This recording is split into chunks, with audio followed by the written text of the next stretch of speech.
de Chile. Es un licenciado en enfermería, es paramédico avanzado. Actualmente es el coordinador del Centro Omega en Chile.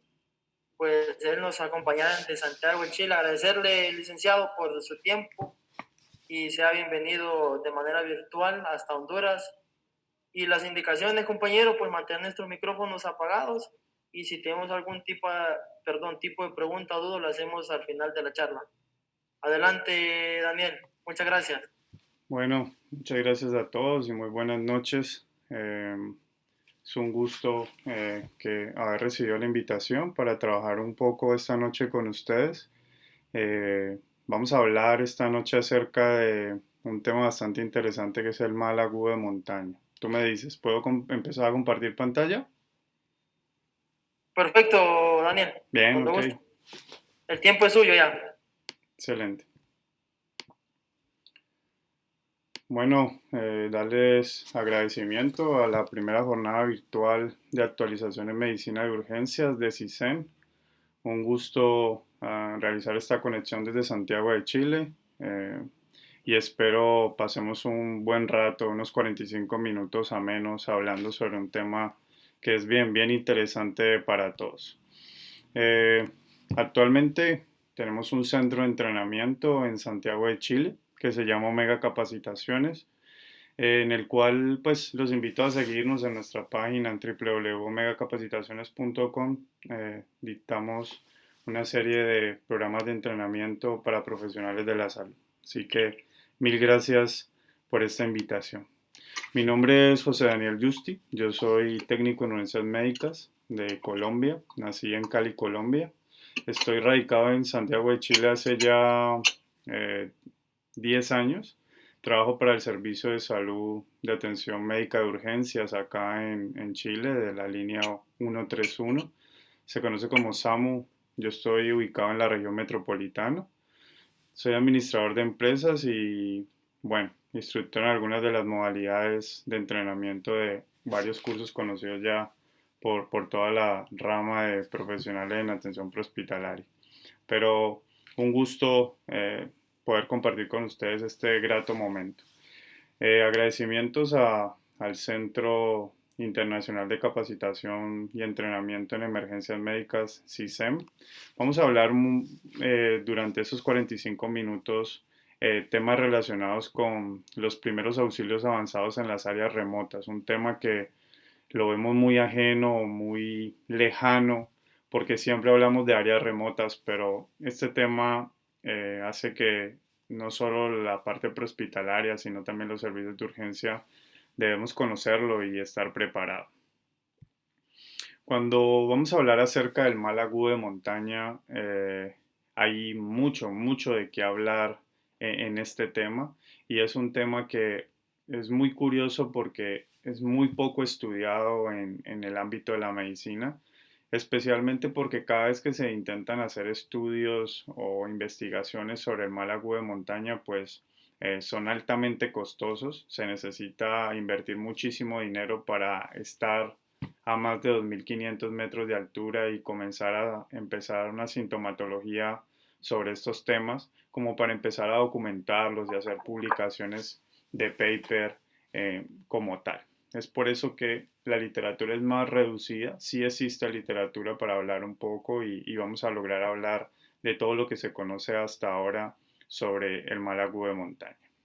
Bien, lo primero que quiero que sepan cuando hablamos sobre el mal agudo de montaña es que eh, primero no nos tiene que dar mal agudo de montaña, sí, es lo primero, porque el cuerpo humano anatómica y fisiológicamente no está diseñado para soportar nada de lo que nos gusta de las montañas, nada de lo que nos gusta de estos lugares tan bonitos. Es por eso que el cuerpo tiene que prepararse de una manera totalmente diferente para enfrentarse a la adversidad de estos ambientes en el cual no estamos adaptados.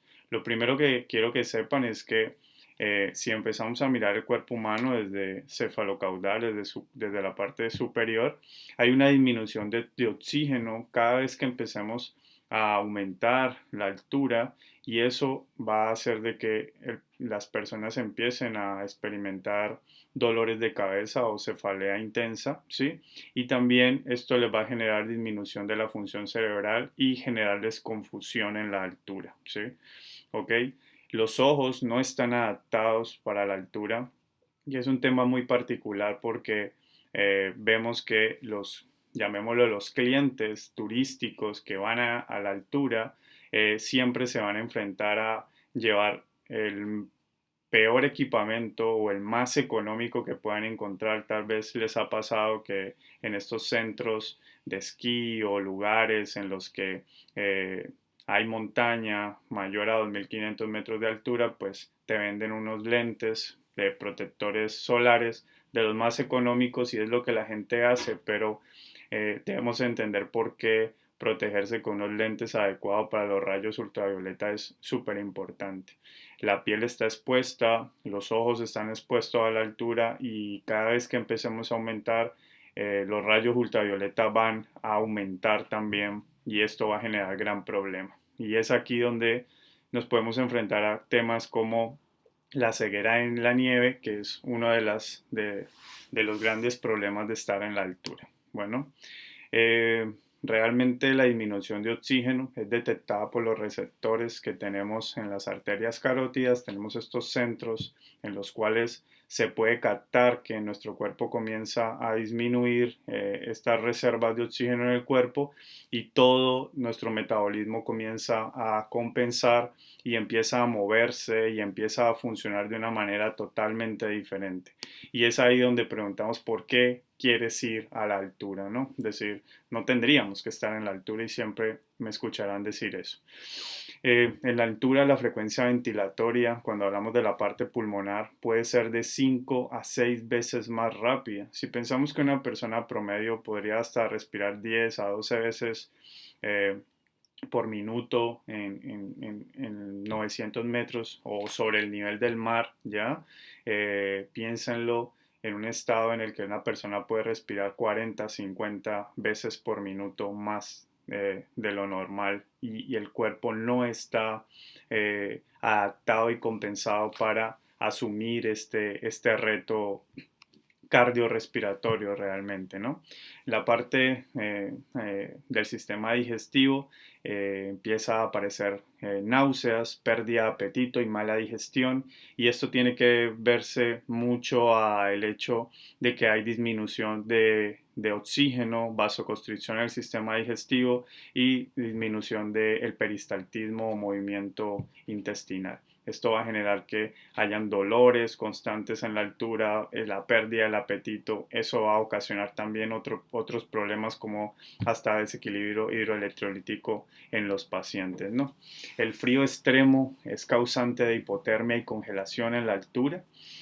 La ropa de montaña puede ayudar a mantener la temperatura de los pacientes, pero siguen estando expuestas a algunas partes que son muy sensibles y es donde vamos a ver más lesiones que son el rostro, las manos y los pies en las personas que están en la altura. Bueno, el esfuerzo físico excesivo va a generar cambios metabólicos que llevan a la deshidratación, desnutrición y pérdida de la masa muscular, ya que no existe una manera de recuperar la masa muscular o permitir que el músculo descanse cuando estamos a más de 2.500 metros de altura.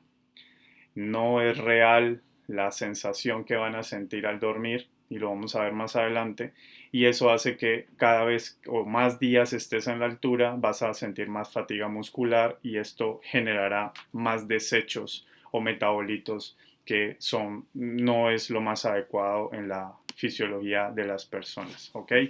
No somos seres de altura, ¿sí? Aterricemos nuestra mente y nuestros pasos y pensemos en que no es una muy buena idea siempre sobrepasar los 2.500 metros de altura si no quieres experimentar mal agudo de montaña. Cuando queremos hablar un poco sobre qué pasa cuando las personas duermen en la altura, vamos a encontrar bastante cambios fisiológicos en el paciente. Lo primero es que el sueño es disfuncional en la altura. Las personas realmente no pueden dormir muy bien después de 2.500 metros de altura. Hay unos periodos anormales respiratorios en los pacientes, lo cual genera que las personas se despierten constantemente en la altura, experimenten sueños desagradables y les genere al día siguiente una falsa sensación de alivio en la mañana, creyendo que descansar a esta altura es una muy buena opción y no es la mejor opción fisiológica que vamos a tener. ¿Ok? Bien. Eh, los efectos en la altitud pueden conducir a la acumulación de líquido en el cerebro en los pacientes. Es lo que vamos a hablar un poco más adelante sobre uno de los signos pues casi letales o mortales, que es el edema cerebral en la altura. Bien, cada vez que ustedes comiencen a aumentar, la altitud puede conducir a un EPA o un edema de pulmón agudo, ¿sí? Lo cual se va a dar por la acumulación de líquidos y paralelamente esto va a suceder mucho más cuando el paciente se encuentra en un periodo de sueño, ¿sí? Donde la sintomatología puede empeorar mucho más, y especialmente porque las personas pues duermen en posición supina y esto no ayuda en la capacidad mecánica ventilatoria de los pacientes. Bien, la debilidad y pérdida de masa muscular, como lo mencioné hace un poco de tiempo, ¿sí? Puede ocurrir normalmente en la altura y nos vamos a dar cuenta que el músculo va a necesitar una alta demanda de energía en un ambiente que es muy bajo en oxígeno, y esto puede ocasionar que el músculo definitivamente no se recupere como tal. Bien, así tengamos pues un sueño en la altura. Bueno, esto normalmente va a empezar a suceder por encima de los 2.500 metros de altura, bien, pero es más evidente cuando la persona intenta dormir entre los 4.000 a 4.300 metros de altura. Van a ser mucho más marcados los puntos que acabamos de mencionar. Actualmente, para empezar a hablar un poco acerca de qué es el mal agudo de montaña, tenemos que mencionar un término que entra en la literatura actualmente, que tiene que ver con algo que conocemos, que es la hipoxia hipovárica. ¿Y qué es la hipoxia hipovárica? Para poder definirla, vamos a poder hablar de tres puntos importantes. La altura en las que el cuerpo humano está, o nuestros pacientes futuros van a estar, los tenemos que catalogar en tres niveles. Primero, hablar que te enfrentas a una altura alta, entre los 1.500 y los 3.500 metros de altura, una altura muy alta entre los 3.500 y los 5.500 metros de altura, y una altura extrema por encima de los 5.500 metros de altura. Bien. Y es importante catalogarlo, ya que así es que también puede aparecer la sintomatología en la cual se enfrentan. Una persona puede experimentar mal de altura en cualquiera de los niveles. No quiere decir que al no haber experimentado en el primer nivel cree que ya no va a sentirlo. Puede aparecer en cualquiera, ¿sí? Eso es muy claro. Aquí tenemos una tabla muy particular en la cual vamos a ver que no se trata de la disminución de oxígeno como tal en el ambiente, sino los cambios en la presión barométrica como tal, que hacen de que haya una diferencia entre la presión ambiental y la presión que vamos a tener dentro del pulmón. Esta variante de presión hace que no haya un buen intercambio, ¿sí? Adecuado de los gases que conocemos fisiológicamente, o la definición como tal de respiración fisiológica, que es este intercambio entre oxígeno y CO2. Vemos como en la columna, entre más altura empecemos a ascender el nivel del mar, vemos un ejemplo claro que en la tabla cuando podemos llegar a algo así como los 5.000 metros de altura, 5.340, como vemos en la tabla, la saturación parcial de oxígeno ya podría disminuir hasta el 76%. Y es lo que conocemos como saturometría, o el saturómetro nos va a marcar la saturación parcial de oxígeno en nuestros pacientes. También vamos a ver que va a haber disminución en otros parámetros, pero quería centrarme en ese que es uno que podemos medir mucho más fácil estando en la altura. Bien, cuando hablamos de hipoxia hipovárica, definitivamente tenemos que centrarnos en que la relación entre la altitud creciente y la hipoxia progresiva forman la base de los ajustes fisiológicos agudos en la frecuencia ventilatoria, el gasto cardíaco y los cambios bioquímicos. En consecuencia, la hipoxia hipovárica y la hipoxemia conducen a los individuos a presentar mal agudo de montaña. Y esto podría ser la mejor definición de mal agudo de montaña, que está muy bien relacionado con el término hipoxia hipovárica. Entonces, mal agudo de montaña no es solo una cosa, es ese desbalance o ese desajuste que vamos a encontrar entre nuestra frecuencia ventilatoria, nuestro gasto cardíaco y los cambios bioquímicos que vayan ocurriendo en nuestro organismo. Vamos a hablar de algunos factores importantes que tenemos que tener en cuenta para poder hablar del mal agudo de montaña. Uno de ellos tiene que ver con el incremento de la altitud y la velocidad de ascenso, ¿sí? La velocidad de ascenso y la altitud alcanzada y la duración de la estancia son factores que aumentan el estrés hipóxico corporal. Entonces, está claro que cuando una persona se enfrenta a la altura, debería pensar que entre más rápido, ¿sí?, sea su velocidad de ascenso, tiene más posibilidades de estar estresado hipóxicamente, es decir, más agotado en las reservas de su oxígeno, y esto lo va a llevar a la aparición del mal agudo de montaña, ¿sí?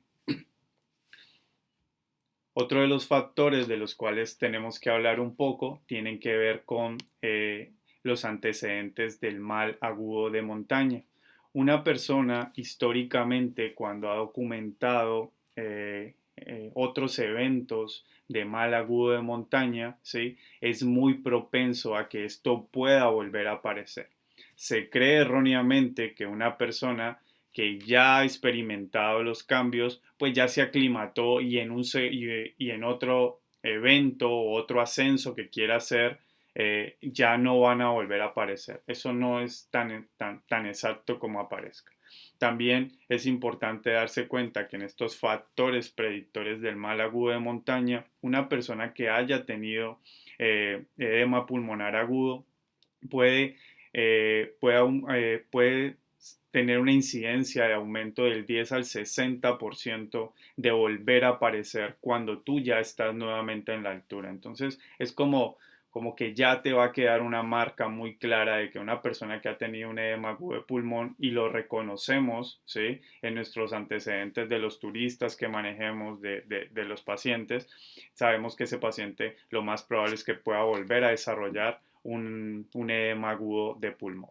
Bien, la preaclimatación es un tema bastante particular, ya que eh, normalmente los grupos de socorro, los grupos de montaña, los escaladores, casi siempre quieren ir a la montaña basándose en un concepto de que, si, ejemplo, tienen una montaña de 5.000 metros de altura, primero van a ir a atacar una montaña de 4.000 para el día siguiente sentirse mejor preparado climáticamente para atacar una montaña de 5.000. Todo el desgaste fisiológico que ocurrió en la montaña de 4.000 metros de altura hace que no haya un proceso de aclimatación, ¿ok? Entonces, realmente la aclimatación es un concepto que hay que aprender a manejar, porque, para hacer un ejemplo claro, cuando una persona o estos equipos de expedición intentan grandes montañas, ascensos a más de 7.000 metros de altura, estas personas no están 1 ni 2 días en un proceso de aclimatación. Son personas que están semanas enteras en el lugar, ¿sí?, intentando adaptar su cuerpo fisiológicamente a los cambios que van a suceder en ese lugar eh, para, para, para saber sobrellevar mejor ese estrés al cual van a someter su cuerpo. ¿Ok? Hablemos un poco de la edad y el género. Se creía o se cree que pues hay una diferencia o que las mujeres o los hombres son más propensos a tener mal agudo de montaña y efectivamente no hay ninguna diferencia entre la edad y el género. Exactamente lo que se tiene claro es que los jóvenes son más propensos a la aparición del mal agudo de montaña, especialmente porque pues los conocemos realmente como estas cabras locas que suben la montaña porque son jóvenes con mucha energía y se van a desgastar mucho más rápido. En cambio, el adulto mayor, llamémoslo así, más experimentado, ya ha ido a la montaña, conoce su ritmo, conoce su proceso de aclimatación y conoce cada uno de estos trucos que se necesitan para estar en la altura versus lo que se documenta especialmente en centros de esquí cuando las familias van con, con, con jóvenes que, eh, que suelen presentar más rápido la sintomatología del mal agudo de montaña. ¿Ok? El esfuerzo y la condición física es muy importante que se conozca cómo hay que saberlo manejar. Lo más importante es que en el inicio o en el proceso de aclimatación en la altura, para evitar la aparición más rápido, repentina del mal agudo de montaña, uno no se debe esforzar. Es por eso que vemos a estas grandes excursiones llevando gran equipo y gran peso en animales o en otras parte del grupo que logísticamente lleva la carga o lleva el peso para que las personas que van a experimentar grandes alturas no tengan este esfuerzo o este sobreesfuerzo en el momento de estar en una altura extremadamente alta, como lo vimos en la clasificación ahora, bien, y esto limite un poco la aparición del mal agudo de montaña. Un buen acondicionamiento físico permite a los individuos esforzarse más, pero esto exacerba la hipoxemia y acelera el inicio de mal agudo de montaña. Muchas personas creen que se deben de preparar extremadamente en cardio para tener esa capacidad y resistencia de enfrentarse más rápido a la altura. Entonces una persona que erróneamente se prepara en cardio muy bien, a 900 metros de altura o sobre el nivel del mar, esta persona cree que al estar por encima de los 2500 metros de altura puede asumirlo de la misma manera, es decir, tal vez quiere correr o subir mucho más rápido en la altura y esto le puede llevar grandes problemas o gran fatiga muscular y la aparición más rápido del mal agudo de montaña. Cuando hablamos de los medicamentos y tóxicos es un tema interesante. ¿Por qué? Porque los medicamentos se deberían evitar en la montaña, especialmente porque para que un medicamento se metabolice en el cuerpo, estos medicamentos suelen metabolizarse por vías hepáticas o por vías renales y los pacientes están fatigados, están deshidratados, desequilibrio hidroelectrolíticos, no hay agua en abundancia en la altura y los medicamentos pueden causar grandes problemas si no se metabolizan adecuadamente, ¿ok? Se debe evitar todo tipo de tóxicos y cuando hablamos de tóxicos hablamos del concepto de cualquier tipo de droga, sea alucinógena. Algunas personas creen que las drogas alucinógenas, ejemplo tipo cannabis, puede mejorar que las personas estén en la altura, pero el efecto de esta sensación de subida de estos alucinógenos hacen que la persona se sobreesfuerce en la altura y cuando el alucinógeno ya no está, la resistencia muscular y la fatiga y el estrés hipóxico pues van a cobrar las suyas en la altura, ¿no? Medicamentos que afecten el sueño o pueden ser un gran problema y se deben evitar en la altura, ¿ok? Pueden acelerar el proceso de la aparición del mal agudo de montaña. Bien, cuando hablamos también de otro factor muy importante tiene que ver con el frío. Cuando hablamos del frío, vemos cómo la exposición a temperaturas extremas en la altura, bien, estos ambientes extremadamente fríos van a ser un riesgo para el paciente. Ahora más adelante vamos a hablar un poco sobre hipotermia, bien, pero pueden ser un desencadenante más rápido de la aparición de edema agudo de pulmón debido al aumento de la presión arterial pulmonar que se experimenta en estos ambientes altamente fríos como tal. Bien, lo que les voy a mostrar a continuación es muy curioso y es un esquema real de preaclimatación en la altura. Las personas que les gusta este tema y estuvieron en la charla porque les parece interesante conocer más de esto, al final de ver esta tabla van a decir es imposible generar un proceso de aclimatación como lo está planteando Daniel en la tabla, ¿sí? Pero se van a dar cuenta que es la manera más recomendable para no tener tan evidente el mal agudo de montaña. Hacienda lo suficiente para inducir adaptación, pero no tanto como para presentar mal agudo de montaña. Entonces es ahí ese reconocimiento de identificar cuál es tu fisiología y cómo tú vas enfrentando la montaña cada vez que estás en ella. Los individuos no aclimatados no deben de ascender a más de 2.400 metros de altura, pero muchas personas que ven la ficha dicen lo más bonito está después de los 2.500 metros de altura, ¿sí? Entonces siempre quieres ir más arriba y tu cuerpo no está preparado para eso. Hay que mantenerse de 7 a 14 días entre los 1.400 y los 2.000 metros de altura. Eso es aclimatarse, es un proceso paulatino, pero nadie tiene 7 ni 14 días, 2 semanas, ni los recursos ni el tiempo para quedarse tanto tiempo en estos lugares para poder enfrentar la montaña, ¿no? Mantenerse de 4 a 6 días más entre los 2.000 y los 2.400 metros de altura. Aquí ya llevas 3 semanas en un proceso de aclimatación y no has sobrepasado los 2.500 metros de altura. ¿Sí? El ascenso gradual a más de 2.500 metros 2.400 metros de altura se debería solamente rebasando entre los 300 y 400 metros por día. Quiere decir que si tú quieres llegar a los 5.000 o 6.000 o 7.000 metros de altura, piensen lo que te vas a demorar en este proceso. Evitar el esfuerzo pasado los 3 primeros días quiere decir que en estos procesos de ascenso tú no deberías cargar peso y el personal normalmente lo vemos, está muy cargado, grandes mochilas, 90 litros de espalda y está agotado excesivamente en la altura. Mantener una buena hidratación es fundamental en el proceso, ¿sí? Ya que va a ser como nuestro fluido, nuestro motor para que todo funcione muy bien y es un gran problema porque entre más altura el agua escasea como tal, ¿bien?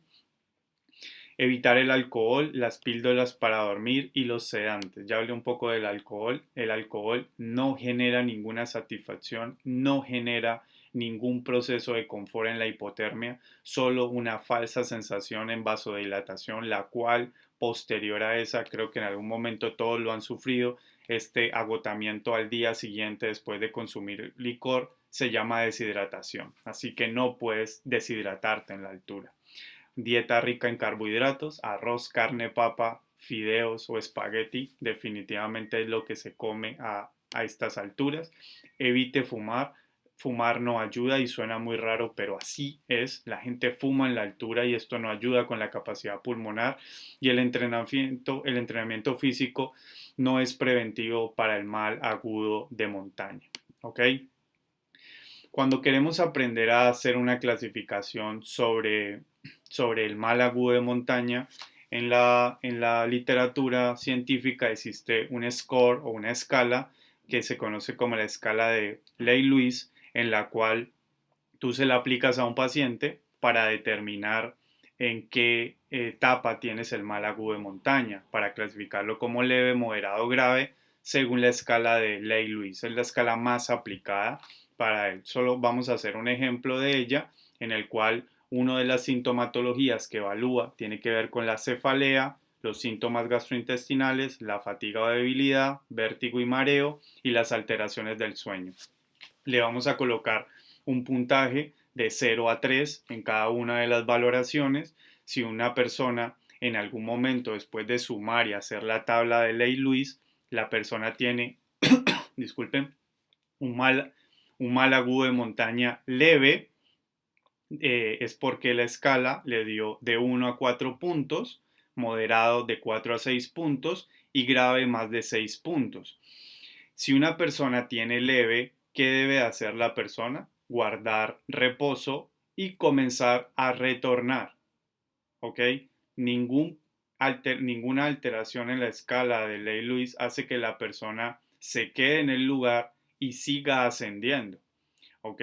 Y en la parte moderada, definitivamente la escala de Ley-Lewis te dice que la persona debe ser evacuada inmediatamente, al igual que en la escala en la opción grave de mal agudo de montaña. Bien, nos da el indicador de si estamos bien o mal y si tenemos que evacuar del lugar. Sabemos que el único tratamiento real del mal agudo de montaña tiene que ver con el descenso y ojalá un descenso de más de 900 metros de altura. Siempre voy a recomendar mayor a 1000 metros de altura. ¿Ok?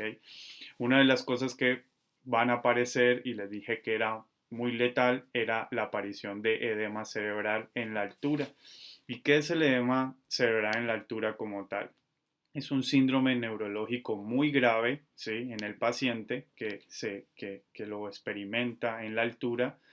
Suele aparecer en alturas mayores a los 3600 metros de altura, pero no quiere decir que no aparezca gradualmente desde antes. Una persona podría empezar a presentar la sintomatología y solo verla expresada cuando supere los 3600 metros de altura. ¿Ok? La aparición es muy particular porque podría demorarse entre 3 a 5 días. Recordemos que nuestro cerebro tiene, digámoslo, tres componentes, ¿sí? Líquido cefalorraquídeo, tenemos nuestra masa, que es nuestro cerebro, y tenemos todo el contenido vascular, ¿bien? Cuando aparezca otro componente, ¿sí? Y altere la presión de estos tres componentes, es lo que se conoce en la fisiología como la doctrina de Monroe-Kelly, es este equilibrio perfecto de cada uno de estos componentes. Nuestro cuerpo tiene la capacidad de adaptarse o mantener estas presiones de una manera constante y por eso puede adaptarse de 3 a 5 días, ¿ok?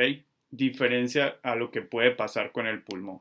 Bueno, sintomatología puede aparecer en horas, pero no quiere decir que que tú no vengas con el mal agudo, el edema cerebral desde hace varios días. Bueno, va a aparecer disminución del flujo cerebral en el paciente, lo cual va a cortar lo más importante que nos interesa como energía hacia nuestro cerebro, que tiene que ver con oxígeno, ¿no?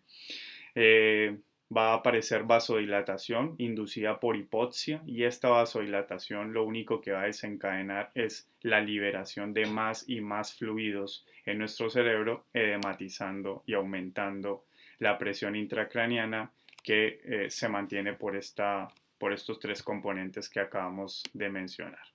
¿Qué cosas son interesantes evaluar en nuestros pacientes cuando se enfrentan al edema cerebral?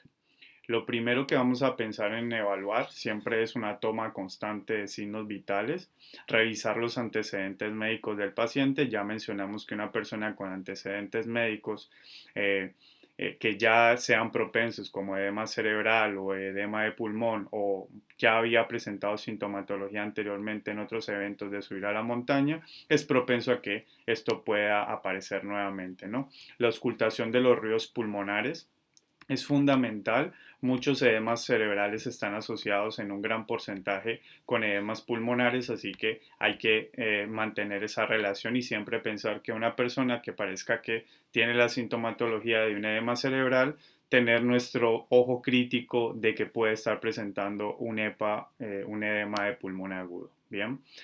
Hablar un poco del historial médico. Todos conocemos algunas mnemotecnias clásicas como el sample que nos pueden ayudar mucho en esta parte. ¿Qué cosas pueden aparecer en el paciente? cefalea grave, constante, pulsátil, no se logra su alivio con fármacos y tampoco en reposo. Entonces las cefaleas que no ceden en procesos de reposo en la altura, hay que empezar a prender ese bombillito y empezar a ser curioso y crítico y decir, puede estar presentando un edema cerebral. La aparición de ataxia o falta de la coordinación, el típico compañero que cada vez que camina se tropieza con las piedras, no levanta los pies al caminar, empieza a hacer algunos cambios motrices gruesos que no son tan acordes a como conocemos normalmente a nuestro compañero, nos debe encender ese bombillo de que algo puede estar pasando. La persona que se pone apática, el que es normalmente muy contento en la montaña y por algún motivo hoy está apático, ya podría ser un indicador de que hay cambios y estos cambios podemos relacionarlos con edema cerebral agudo. Las alucinaciones generados también por la hipoxia y aparición de vómito, vómito explosivo por el aumento de la presión intracraneana. En casos ya extremadamente graves, la aparición de inconsciencia y muerte en el paciente. Recordar que muchos de los pacientes a los cuales nos enfrentamos en el mal agudo, en el edema cerebral, son pacientes que en algún momento pierden también la motricidad fina y no tienen la capacidad de, ejemplo, amarrar sus botas, no tienen la capacidad de cerrar su chaqueta, tomar el cierre, eso es motricidad fina y por eso los encontramos siempre con una carpa que nunca pudo ser cerrada porque el cierre realmente necesita motricidad fina, ¿ok? Cuando hablamos del edema pulmonar en la altura o el edema de pulmón, lo que vamos a encontrar como tal es un aumento de la hipertensión pulmonar y esto es lo que lleva a que este líquido, como lo ven en la imagen que tienen al lado derecho mío, ¿sí?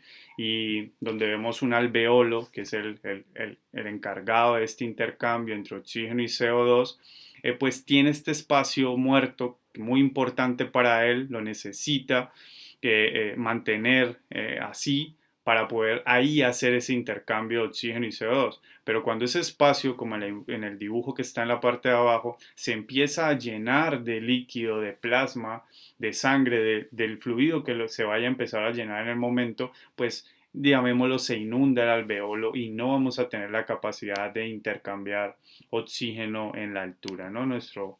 Fisiológicamente nuestra respiración se ve alterada. La elevación de la presión capilar es la que lleva a esta liberación. La aparición puede ser gradual de 1 a 3 días en un paciente, ya que puede comenzar con un proceso de dificultad respiratoria paulatina que se va agudizando. Bien, 50% de casos presentaron mal agudo de montaña, ya, en un inicio, y estos pacientes que siempre han estado presentando sintomatología de mal agudo de montaña, pues pueden volver a presentar un edema pulmonar en algún momento. El 14% de los casos son relacionados, como les decía, pueden tener edema pulmonar y pueden presentar edema cerebral en la altura. Bueno, la exposición al frío, lo vimos en una de las diapositivas anteriores, es uno de los desencadenantes en la aparición del edema pulmonar, ¿no? El esfuerzo vigoroso es fundamental que nos demos cuenta el por qué en la altura no podemos ir a hacer fuerza, ¿ya?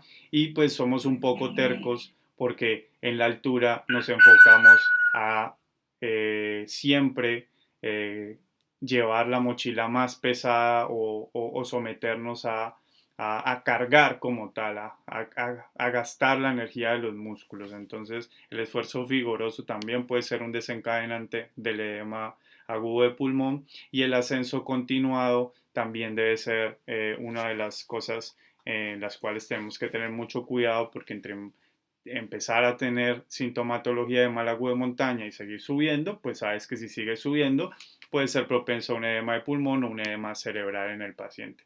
¿Qué cosas evaluar en nuestros pacientes que pueden estar presentando un edema agudo de pulmón. Primero, la toma de signos vitales va a ser fundamental. En la diapositiva, en la imagen superior, pueden ver una persona que está, un paciente adulto que tiene una frecuencia de 126 latidos por minuto. Es un paciente que está taquicárdico como tal, ¿cierto? Eh, y la saturación de ese paciente va para abajo. Miren que es una saturación en este momento de 59 en saturación parcial de oxígeno y esto no es bueno, ¿no? Entonces es por eso que la toma de signos vitales es fundamental y aquí pensar en que debe haber un equipo adecuado para la intervención, porque si tú vas a más de 2.500 metros de altura y no te preparas con un equipo especializado y un botiquín especializado, ya empezamos mal el paseo o por qué subiste a un lugar así, ¿no? La auscultación de los ruidos pulmonares es fundamental, buscando estertores, ruidos agregados que nos indiquen de que puede haber la presencia de este líquido, secreciones en pulmón. El historial médico es fundamental, la aparición de disnea en reposo, tos, debilidad, rigidez torácica y congestión. Se refiere a rigidez torácica más en el hecho de estas personas que se toman el pecho para poder intentar respirar. A eso se le conoce más como la rigidez torácica. Los pacientes no tienen la capacidad de hacer inspiraciones profundas y por eso mantienen más apretado su tórax como un método de defensa, ¿no? Los estertores, la aparición de estertores, sibilancias, taquipnea, taquicardia y cianosis son cosas que tenemos que buscar en nuestro paciente en el momento de empezar a evaluarlo, ¿no? Son datos importantísimos. Lo puse en amarillo, cosas que ya son demasiado complicadas porque se salen de control estando en la altura. Es un paciente que presente fiebre porque nos está diciendo que tiene un foco infeccioso y si ya sabemos que tiene ruidos agregados, saturación disminuida, pues empezar a pensar que hay un foco pulmonar, que hay un proceso infeccioso y esto se va a complicar mucho y esos pacientes pueden terminar en la muerte, ¿no? Taquicardia y taquipnea en reposo y el esputo teñido de sangre, como lo vemos en la imagen de la parte de abajo, son pacientes que normalmente en los procesos de tos, de salivación, siempre van a tener este esputo teñido de sangre con un color rosáceo como tal, ¿no? Bien, el tema de la hidratación es fundamental, considero yo, en la altura y siempre le digo a las personas que es algo que tienen que cuidar muchísimo y uno normalmente en la altura comete grandes errores porque cuando hablamos de hidratación no se trata de que te cargues de agua, ¿sí? Eso es uno de los errores más constantes que cometen todas las personas en la altura y es pensar que el agua hidrata, ¿sí? O que el agua va a cumplir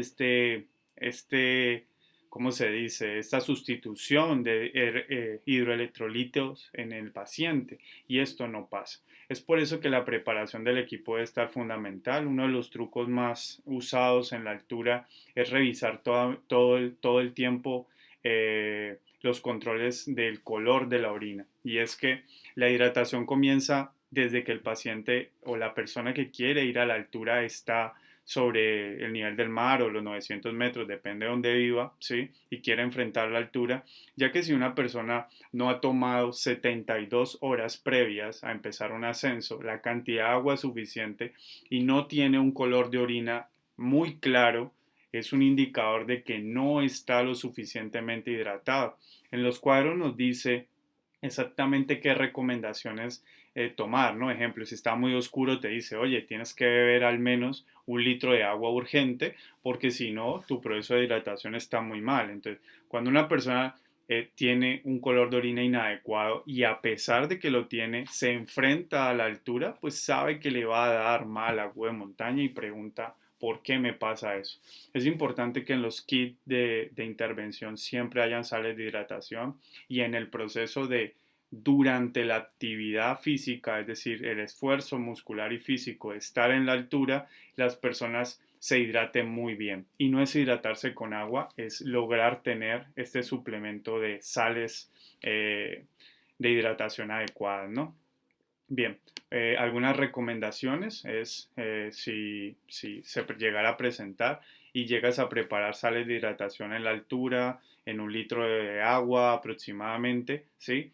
Es tomar 240 ml, eso podría ser aproximadamente un vaso promedio, ¿sí? Cada 30 minutos, entre 4 a 6 horas, mantener esta hidratación y eso va a ser muy importante para recobrar algo que el paciente está perdiendo en la altura. Hablemos un poco del oxígeno medicinal. El oxígeno medicinal es algo bastante interesante porque para nosotros hablar de aplicarle oxígeno a un paciente, pues es súper fácil. ¿Por qué? Porque nosotros vivimos en un ambiente urbano, en un ambiente de ciudad, en el que las ambulancias tienen cilindros de oxígeno y los hospitales tienen redes de oxígeno. Pero si miran, ejemplo, una de las imágenes que está ahí, las primeras expediciones en 1953, miren lo que se colocaba en la espalda para llevar oxígeno a la montaña, ¿sí? Hoy ya cilindros mucho más pequeños, 59 años después, 60 años después, ya son mucho más ligeros y se puede llevar oxígeno en un momento. Pero ¿por qué quiero hablar del oxígeno? Porque el oxígeno realmente va a ser el único tratamiento que tú necesitas para la altura.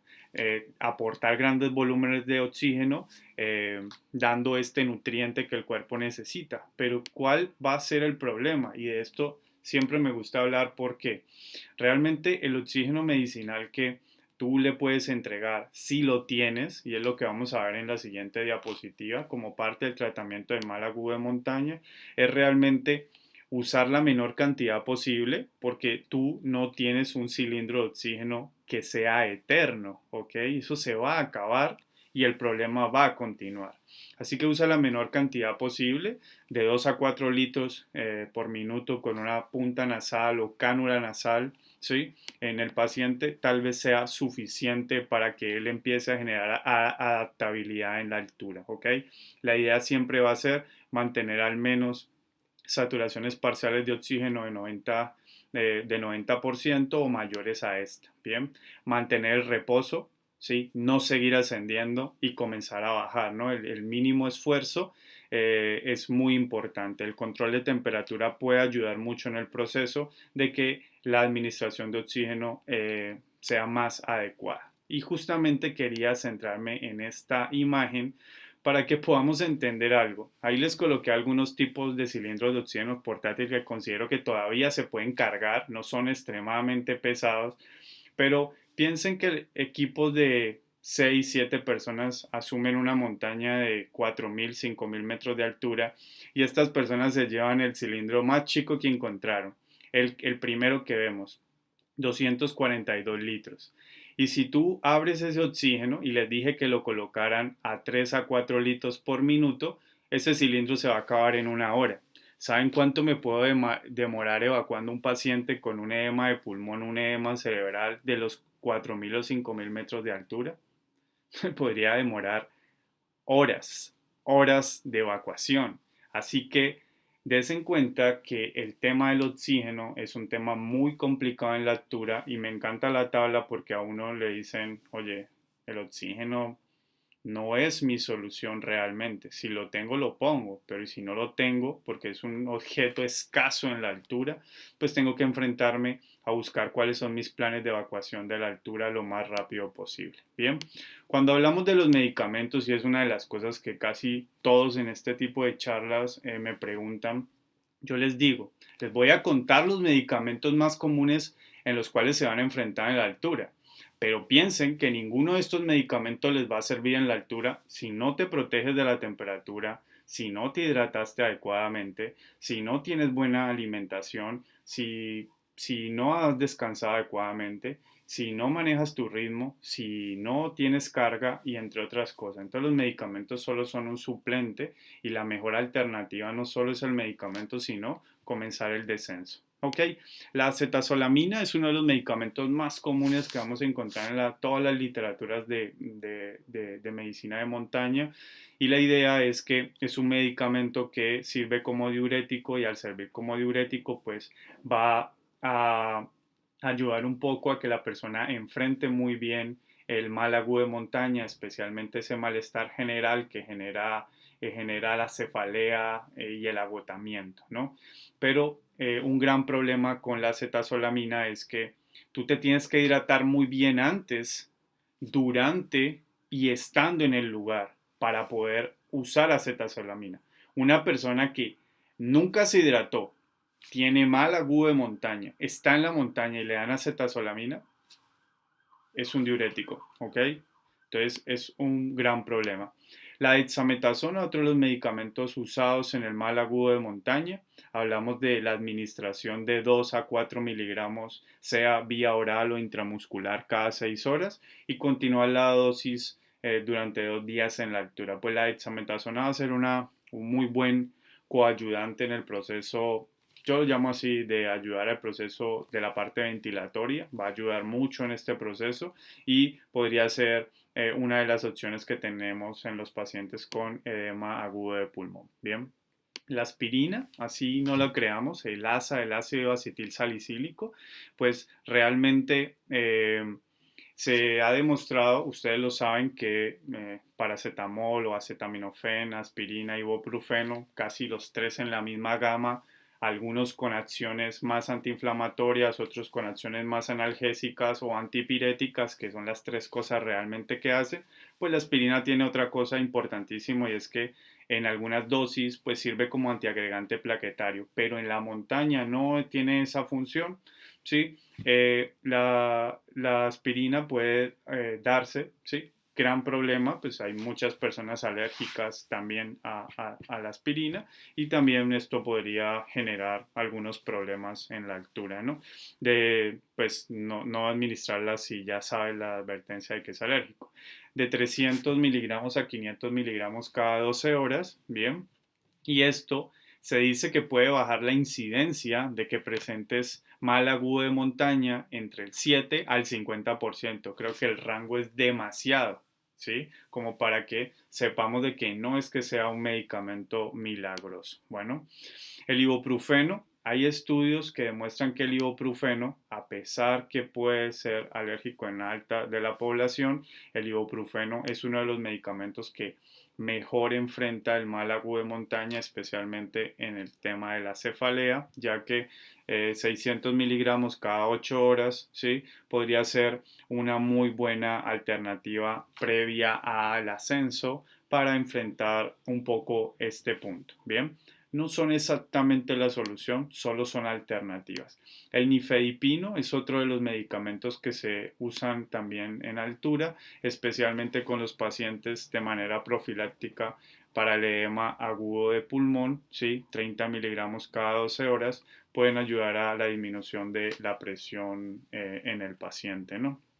Ok, hablemos un poco de la hipotermia y cuando, me faltó algo súper importante y es los medicamentos que hay en el mercado para mal agudo de montaña. En varios lugares llamémoslo, de la cordillera de los Andes, que va desde Colombia hasta Chile y atraviesa Perú, todo, nos damos cuenta que el mal agudo de montaña recibe algunos nombres como soroche, como puna, dependiendo de los lugares. Y asimismo, te puedes encontrar medicamentos que se venden en estos lugares como Sorochipil, ¿sí? O Apunacap, como Apuna cápsulas, y estos medicamentos se venden en las farmacias, pero son medicamentos que le dan a los turistas para enfrentarse a los viajes de grupos turísticos a altura, pero hay que entender que estos medicamentos contienen componentes que pueden disparar la presión arterial en los pacientes. Entonces, por hacer algo bueno,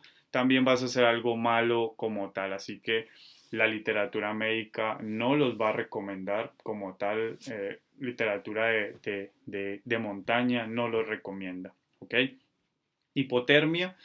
Recordar que en hipotermia, pues el cuerpo pierde temperatura por conducción, radiación, conversión, evaporación y nuestro proceso de respiración. Así que un cuerpo que estemos intentando ayudar al mal agudo de montaña, si no atacamos también la temperatura y la protegemos, pues no vamos a resolver el problema como tal. Bien, se conoce que hipotermia es la disminución de la temperatura central menor a 35 grados centígrados, bien.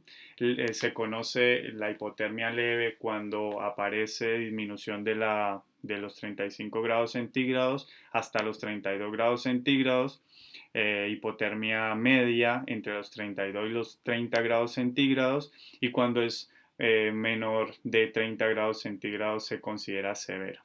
¿Cuál va a ser el problema? Enfrentarnos a que en muchos de los casos no tenemos cómo verificar esta temperatura en la altura. ¿Sí? No tenemos un método o un equipamiento adecuado. Muchas de estas temperaturas son tomadas con sensores esofágicos, ¿sí? Y nosotros no vamos a tener eso para una intervención inicial. Tal vez sí para la determinación dentro de un hospital, y es importante la clasificación. Cuando se pierde la capacidad de producir calor y eliminar calor, lo que se conoce como termogénesis y termólisis, ¿ya? Es a lo que realmente o técnicamente vamos a llamar hipotermia. Una cosa importante que me gusta siempre explicarle a las personas que se enfrentan en la valoración es que también existe otra manera gradual de enfrentarse a cómo clasificar si esa persona está en qué rango de la hipotermia. Entonces, una víctima que esté consciente y esté temblando, ¿sí? Tiene la capacidad de temblar, de generar movimiento muscular que está generando temperatura. Esa persona, si tiembla, se va a encontrar siempre en el grado 1 de temperatura. Aproximadamente está entre los 35 y los 32 grados. Una persona en hipotermia grado 2 es una persona que está somnolienta, pero ha perdido la capacidad de termorregular. Ya no tiembla esta persona, así que es una persona que está en grado 2, que ya es muy grave, entre los 32 y 28 grados centígrados. Y un grado 3 es la víctima que ya está inconsciente, ¿sí? Pero aún está con signos vitales, y es lo que podemos enfrentarlo entre los 28 a 24 grados centígrados como tal. La persona en hipotermia o clasificación 4 es cuando esto ya no hay presencia, tenemos la persona inconsciente, pero ya no hay presencia de signos vitales y puede aparentar o tener una apariencia de muerte inminente, bien, pero esto va a suceder por debajo de los 24 grados centígrados y coloco en interrogación 13.7 grados centígrados porque es la temperatura más baja registrada en un proceso de reanimación exitosa en un paciente con hipotermia. Quiere decir que hasta esa temperatura se tienen registros de haber retornado una persona en hipotermia, ¿no? Ok, el grado 5 en la clasificación, muerte por hipotermia irreversible y temperaturas que son inferiores a los 13 grados como tal. Bien, un segundo por favor. Bien, disculpen, seguimos. Bien. ¿Qué cosas van a aparecer en ese momento? El tórax y el abdomen no son compresibles, cosas importantes de tener en cuenta. El corazón siempre está en asistolía, como tal, en el grado 4 puede los movimientos bruscos generar o desencadenar fibrilación ventricular en los pacientes, ¿no? Y temperaturas inferiores al 13.7 grados, como lo mencioné ahora, pues van a ser lo más bajo que se tiene registrado. Hablemos un poco del aislamiento y recalentamiento. Pues el recalentamiento, la idea es que siempre se inicie de manera endógena, es lo que podamos hacer con el cambio de ropa mojada a ropa que esté más cómoda, más caliente, bien abrigar, las mantas térmicas, todo esto lo conocemos como endógeno, sacar al paciente del lugar frío y pasarlo a un lugar un poco diferente, un lugar un poco más tibio. Y hablamos de externo pasivo o leve, donde vamos a lograr hacer todo lo necesario por métodos externos para empezar a aumentar la temperatura corporal en el paciente, ni siquiera 1 grado por hora, de 0.1 a 0.7 grados centígrados por hora. Es lo que va a hacer. Y esto lo hacen, ejemplo, las bebidas calientes en el paciente, si aún el paciente tiene la capacidad de deglutir o protege la vía aérea como tal. En, en externo activo, ¿sí? En hipotermia moderada es una de las alternativas.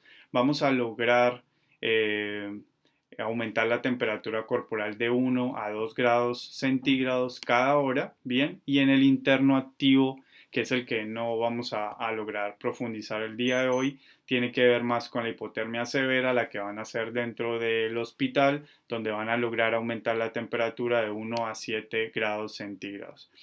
El recalentamiento prehospitalario creo que solamente va a estar basado en unos rangos, ¿no? En el endógeno, en el externo pasivo y en el externo activo vamos a trabajar de alguna manera. Entonces, se conoce en el cuerpo unos puntos que se llaman subarteriovenosos, que es realmente anastomosis arteriovenosa de las manos y de los pies. La idea es estos 4 puntos estén sumergidos sobre agua. Se cree lo que muchas personas hacen es sumergir todo el cuerpo, pero solo con 4 baldes de agua caliente van a ser suficientes sumergiendo las 4 extremidades, ya que estos tienen la capacidad en la víctima de lograr aumentar de al menos de 6 a 9 grados por hora la temperatura corporal en el paciente. Estamos hablando de agua superior a los 40 grados centígrados. Sabemos que no le va a hacer daño al paciente si la literatura nos muestra que la administración de líquido endovenoso debe ser mayor o igual a 39 grados centígrados. Bien, entonces un dato importante. Vamos a, ya casi terminando esta presentación, vamos a hablar de un tema que me gusta muchísimo y es la famosa Gammon Back, ¿sí? O estas cámaras hiperbáricas de altura, donde lo que se conoce en la literatura y lo que se sabe sobre esto es que podemos decir que es el único tratamiento que existe en altura para lograr salvar a los pacientes, ¿sí? Y poder disminuir la aparición de o disminuir la sintomatología de un edema pulmonar y un edema cerebral o un mal agudo de montaña en los pacientes, especialmente cuando no puedes evacuar un paciente que no está en las condiciones o no está estable para ser evacuado o las condiciones climáticas o el transporte no te lo permiten, ¿no? En el mercado existen 2 marcas como tal. La Gammon Back y la PAC son 2 de los que se fabrican más en el mercado. Como tal, vamos a darnos cuenta que al ingresar a un paciente en estas cámaras, es muy curioso, yo puedo ingresar a un paciente inconsciente en posición de seguridad y evaluarlo dentro de la cámara, así que no necesariamente el paciente tiene que estar somnoliento o consciente para ingresar en una Gammon Back o en una PAC, ¿sí? Y lo que vamos a darnos cuenta es que el, dentro de la cámara el paciente va a experimentar la disminución de la altura en la que se encuentra, ¿sí? Entonces, ahorita vamos a ver un video en el cual vamos a ver cómo funciona la cámara y yo les voy a ir contando un poco, ¿bien? Entonces, les voy a colocar este video, en un segundo por aquí, y les voy a contar un poquito. Este es un experimento que hace un grupo de muchachos en la altura, en donde lo que van a hacer ahí es sacar una Gammon Back, bien, y es lo que ustedes están viendo. Ellos van a hacer solo una prueba, un experimento, pero eso me sirve para contarles un poco de ella. Es un material que se puede pinchar fácilmente, así que estas cámaras de rescate debemos de cuidarlas muy bien, siempre las colocamos sobre una superficie firme que no vaya en algún momento a pinchar o a puncionar la cámara. La cámara va a funcionar con un fuelle como el que tiene la persona en la mano y esto va a permitir hacer un cambio de presión, ¿sí? Dentro de la cámara para que la cámara se empiece a llenar de aire realmente, ¿sí? Cambiando la presión externa y la presión de la cámara. Ahí como lo estamos viendo, en esta versión tiene un cierre en el centro y en la otra versión tiene un cierre en la parte superior en la cabecera. Entonces aquí la abren, ¿sí? La persona se va a ingresar. Siempre hablan del entrenamiento y la explicación de los pacientes como tal que se tiene que tener. Va a ser un gran problema para los pacientes claustrofóbicos realmente y la presión de nivelaciones en los oídos va a ser bastante complicado. Aquí estamos a 4.275 metros sobre el nivel del mar. Él tiene un reloj de presión, un barómetro y tiene la capacidad de ir midiendo y mostrarnos que empieza a disminuir gradualmente. Miren, ya va entre 1240 Bien, y la persona normalmente va a bombear constantemente aire rico dentro de la cámara y siempre la persona que está dentro va a experimentar presión en sus oídos y esto lo va a liberar por método de Valsalva muy fácilmente, ¿no? ¿Ok? Entonces, cada vez que digamos, la Gammon va llega a su presión, va a tener una válvula de regulación. En este momento llevamos entre 1254 metros de altura. Lo que se pretende con una Gammon Bath más o menos es bajar alrededor de 2000 metros dentro de la cápsula, ¿no? Un paciente de 4000, bajarlo a unos 2000 metros de altura, lograr que se reponga y podría pasar, si me lo van a preguntar, toda la noche a alguien moviendo y bombeando. Cuando se llega a la válvula de presión de 2 PSI, que es lo que se maneja internamente dentro de la cámara, cada 6 segundos, igual que lo hacemos en la ventilación, una persona tiene que bombear o mover al menos una vez el fuelle para hacer un intercambio rico de oxígeno y CO2 para mantener un proceso de ventilación adecuada dentro de la cámara. Bien, entonces la comunicación es constante con el paciente, pero el paciente va a experimentar de manera inmediata, ya llegó a los 2620 metros de altura, ¿sí? Y en este momento van a comenzar a liberar al paciente como tal. Entonces, ellos lo hacen de una manera mucho más rápida, pero lo puedes hacer muy gradual hasta volver a posicionar. Tú puedes hacerlo las veces que quieras con el paciente, esperando muy buenos resultados en la sintomatología que el paciente tiene, ¿ok? Esto podría pasar toda la noche funcionando hasta tener un sistema de evacuación al día siguiente, por ejemplo, por un cambio climático que evite evacuar al paciente y es la mejor alternativa posible. Actualmente una Gammon Back en el mercado podría estar entre los 1.500 y los 2.500 dólares, así que no todos los lugares cuentan con esto, ni todos los equipos de rescate cuentan con esto, pero es una de las mejores alternativas en altura para poder evitar realmente la muerte del paciente y manejar la sintomatología del mal agudo de montaña enfocado al edema pulmonar y al edema cerebral en el paciente. Aquí ya vemos cómo se hace la liberación, va a generar dolor en los oídos en el paciente por el cambio de presión, el paciente bruscamente va a regresar de los 2000 metros de altura a los 4000 metros de altura. ¿Sí? Así que él que quiso hacer la prueba se va a sentir totalmente mareado y se va a descompensar un poco por hacer solo la demostración y el ejercicio, pero se va a volver a aclimatar. Bien, entonces aquí vamos a ir terminando el video y vamos a ver cómo ya el paciente sale de la Gammon Back. Bien.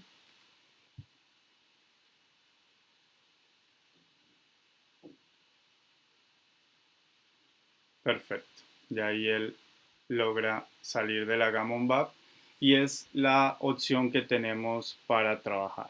Bueno, muchachos, eso es todo lo que tengo para contarles el día de hoy de mal agudo de montaña. Muchas gracias por, por pasar este rato agradable y hablar un poco de eso. No sé si tenemos sesión de preguntas, si podemos trabajar algo, si alguien tiene una duda, estoy abierto a escucharlos.